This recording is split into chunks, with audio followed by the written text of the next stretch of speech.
안녕하세요. 오늘은 소그룹 공과 제41과 새 출발을 이루어낸 마태에 대해서 함께 나누어 보도록 하겠습니다. 오늘 함께 나누실 하나님의 말씀은 마태복음 9장 9절에서 13절까지의 말씀입니다. 9장 9절만 읽어보도록 하겠습니다. 예수께서 그곳을 떠나 지나가시다가 마테라 하는 사람이 세관에 앉아 있는 것을 보시고 이르시되 나를 따르라 하시니 일어나 따르니라. 아멘. 네, 그래서 오늘은 마태복음의 저자이자 또 우리가 세리로 잘 알고 있는 마태에 대해서 함께 나눠 보도록 하겠습니다. 그러면 서론을 읽어보시면서 마태가 어떤 사람이었는지 한번 살펴보겠습니다. 마태의 직업은 세금을 걷는 세리였습니다. 예수님 당시에 유대인들이 가장 싫어하고 경멸하는 사람 중에 한 사람이 세리였는데 이 세리 마태를 예수님께서 자신의 제자로 부르셨습니다. 좋은 사람들을 주변에 많이 거느리고 있어야 훌륭한 지도자가 되는 법인데 예수님은 유대인들이 가장 싫어하는 사람을 제자로, 그리고 예수님의 제자에 절대 어울릴 수 없을 것 같은 사람을 부르셨습니다. 마태를 보면서 세상에서 미운 오리 새끼와 같은 사람까지도 제자로 품으시는 예수님의 무한대 은혜를 발견합니다. 이 마태가 주님을 만난 이후에 온전한 새 출발을 이루어냈습니다. 어떻게 그가 온전한 새 출발을 이룰 수 있었습니까? 네, 그래서 마태의 직업은 세리였는데요. 세리는 죄인이나 창기들과 함께 분류될 정도로 유대인들이 싫어하는 사람이었습니다. 그러했던 마태가 어떻게 변화해서 예수님의 제자가 되고 또 마태복음의 저자가 될 수 있었는지 우리 함께 살펴보도록 하겠습니다. 그러면 본론의 내용을 한번 계속 읽어보도록 하겠습니다. 1. 새 출발을 이루어낸 마태는 새 이름으로 살았습니다. 오늘의 본문과 같은 내용이 기록된 마가복음 2장과 누가복음 5장에는 마태의 이름이 레위라고 기록되어 있고 마태복음에만 마태라고 그 이름이 기록되어 있습니다. 그렇다면 마태의 원래 이름은 무엇이었겠습니까? 마가와 누가는 원래 오래전부터 알려진 레위라는 본명을 사용하고 있는 것이고 마태복음의 저자인 레위 자신은 예수님을 만나고 나서 예수님께로부터 얻은 마태라는 이름을 사용하였던 것입니다. 레위가 본명이고 마태는 예수님께 받은 이름이었을 것입니다. 아마도 마태는 레위 자손의 후손이었을 것입니다. 마태의 부모는 자기 아들의 이름을 지을 때 과거 레위 족속의 영광을 회복하고 싶은 바람을 가졌을지 모릅니다. 그래서 이 다음에 커서 훌륭한 제사장이 되기를 바라는 소원에서 레위라는 이름을 붙였을 것입니다. 그런데 이 레위가 어쩐 일인지 제사장이 아니라 세리가 되어 버렸습니다. 예수님 시대의 세리는 아무나 할 수가 없었습니다. 세리가 되기 위해서는 상당한 교육이 있어야 했습니다. 최소한도 계산에 능해야 했으며 장부를 기록할 수 있는 능력이 있어야만 했습니다. 또한 그 당시 로마 정부에 고용되어 관리로 일하는 사람에게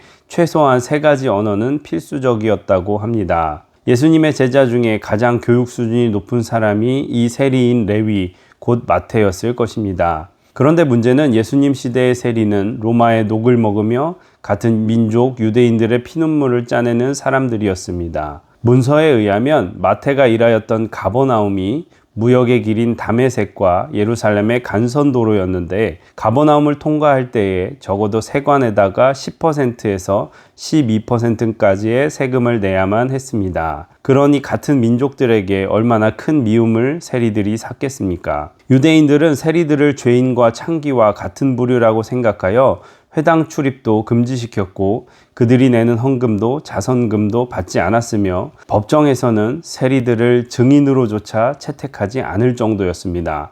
한마디로 세리 레위는 자신의 이름값을 하지 못하고 살아가던 인생이었습니다. 그러나 이 세리 레위는 예수님을 만난 이후에 레위라는 이름을 더 이상 사용하지 않았습니다. 그가 사용한 이름은 예수님께서 주신 마태라는 이름이었습니다. 마태라는 이름의 뜻은 하나님의 선물입니다. 마태는 자신의 일평생 죄악의 때가 묻어있는 레위라는 이름을 내려놓고 하나님께서 덤으로 주신 선물과 같은 인생을 살아냈습니다.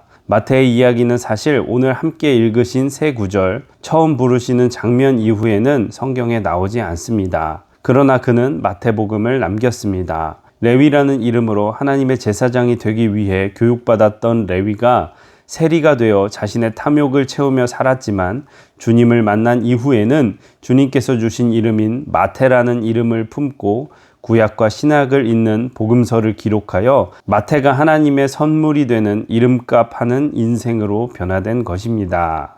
네, 그래서 우리가 잘 알다시피 이름은 자기 자신의 정체성을 나타냅니다.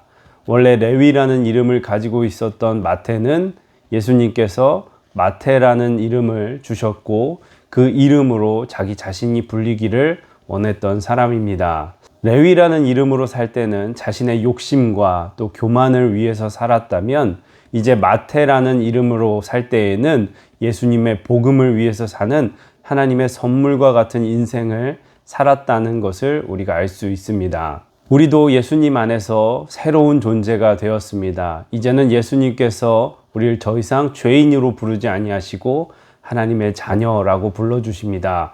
우리도 이제는 하나님의 자녀답게 하나님께서 주신 이 선물과 같은 인생을 믿음으로 살아낼 수 있는 저와 여러분이 되기를 부탁을 드립니다. 그러면 계속해서 두 번째 문단도 읽어보겠습니다.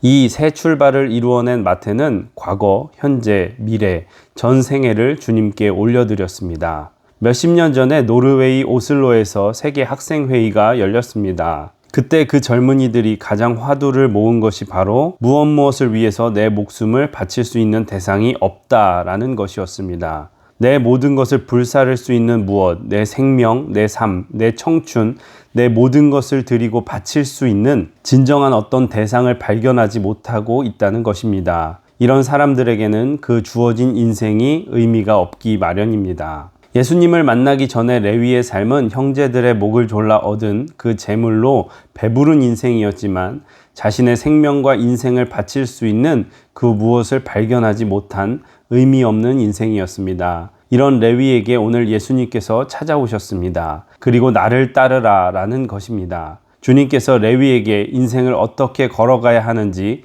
그 방법을 먼저 말로 설명하지 않으셨습니다. 인생의 원칙과 진리를 먼저 말하지 않으셨습니다.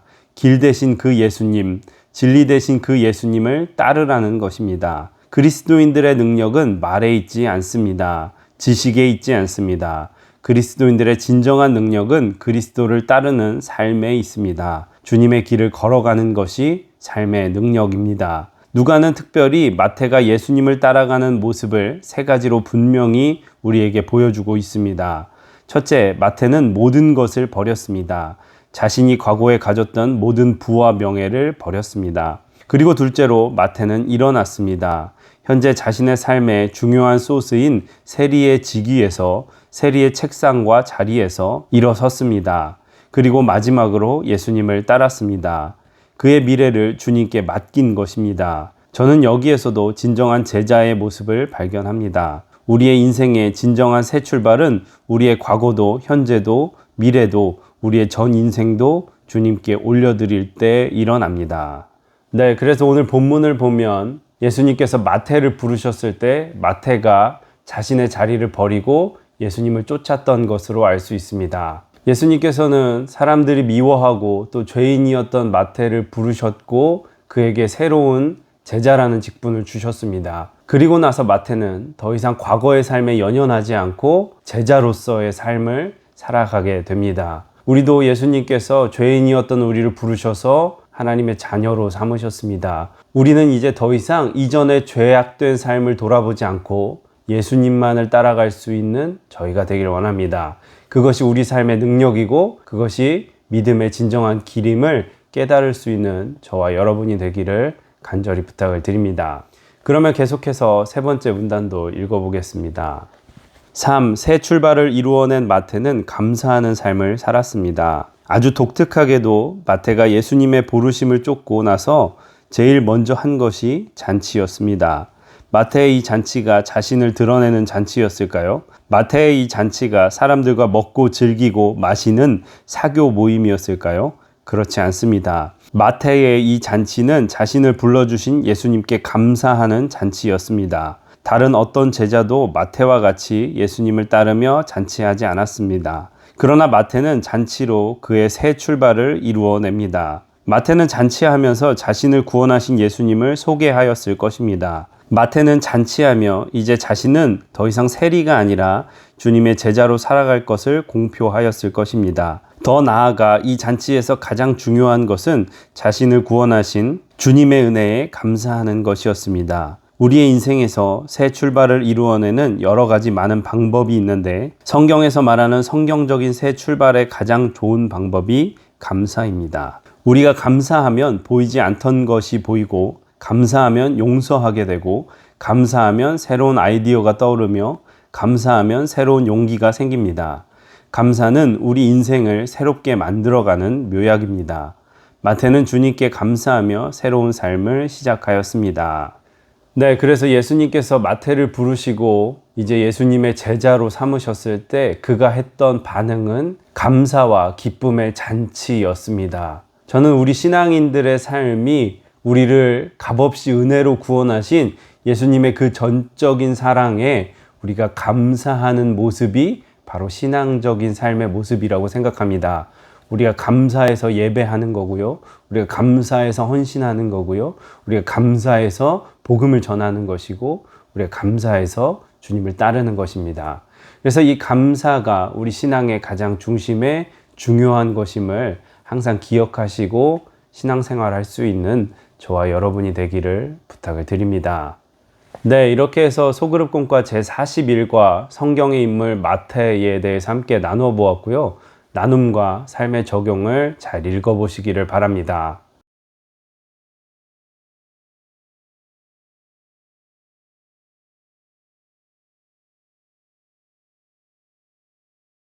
나눔과 삶의 적용을 다 읽어보셨으면 오늘 하나님께서 주신 마음을 붙잡고 기도하시고, 또 특별히 우리 교회의 환우분들을 위해서 간절히 기도해 주시고 마치시면 되겠습니다. 고생 많으셨습니다. 감사합니다.